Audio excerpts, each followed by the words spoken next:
नमस्कार, राधे राधे। सभी दर्शकों को एक चंद्र ग्रहण की सूचना के विषय में देने के लिए मैं आया हूं।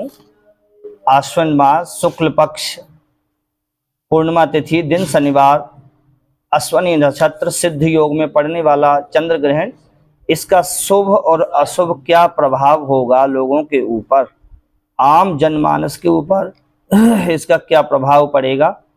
सबसे पहले बता देते हैं, आज शाम 4:05 से सूतक प्रारंभ हो जाएगा। रात्रि 1:05 से ग्रहण प्रारंभ होगा।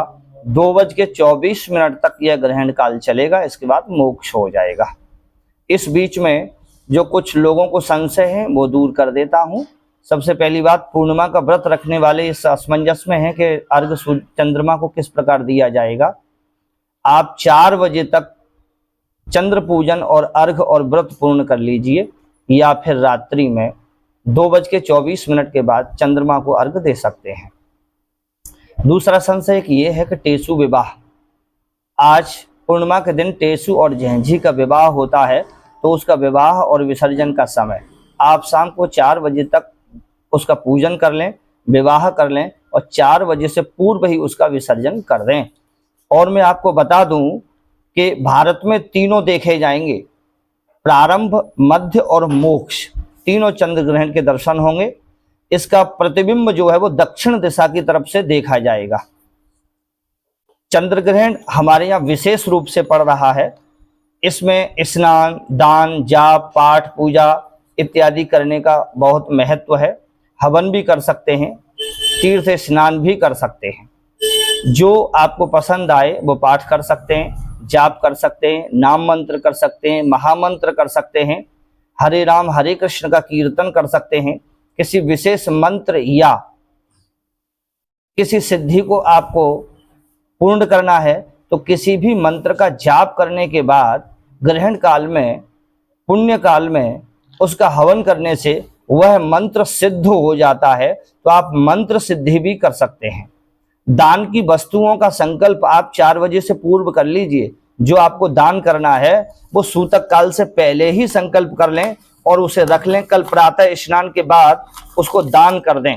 दान करने की वस्तुओं में आप चाहें तो श्वेत वस्तुएं ले सकते हैं, जैसे कॉटन है, रुई है, घी है, श्वेत वस्त्र है, श्वेत पुष्प है। इस प्रकार का भी दान कर सकते हैं।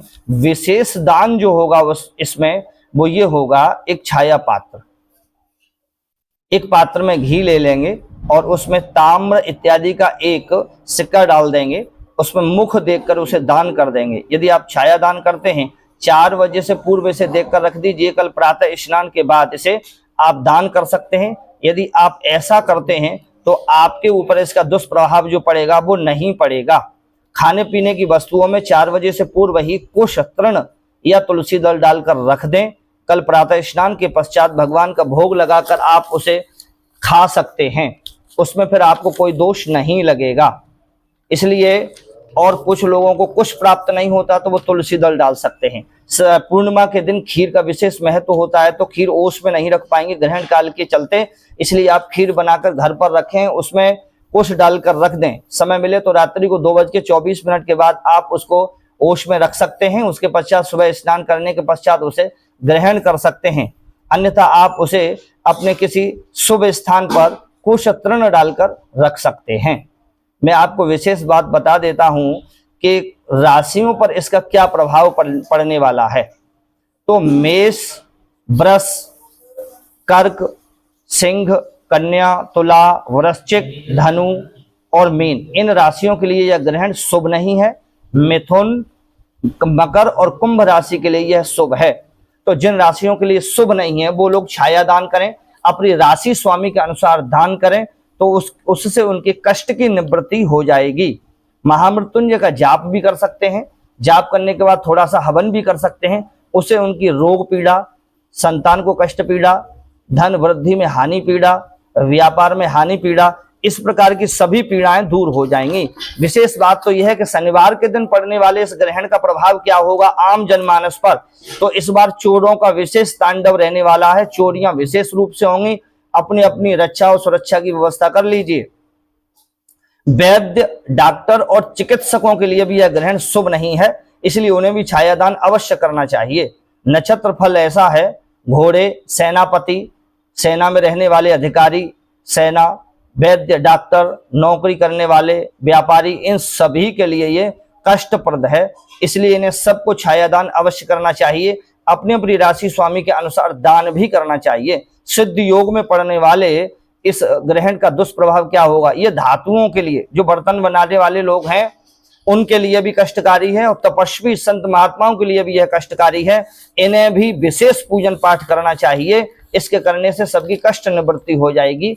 अगर कोई कहीं त्रुटि रही हो तो उसके लिए मैं क्षमा प्रार्थी हूँ। मेरे अनुसार इसमें एक बात बची है कि ग्रहण काल में भोजन प्रसादी तो बाल यानी बच्चे, वृद्ध और गर्भवती महिलाएं केवल भोजन कर सकती हैं। कुश और तुलसी दल पड़ा हुआ, अन्य लोग भोजन प्रसादी से बचें, मैथुन से बचें, बाल काटने से बचें, नाखून काटने से बचें, सोने से बचें। कीर्तन यदि करते हैं, पूजा जाप करते हैं तो अति शुभ होगा। जय श्री राम, राधे राधे।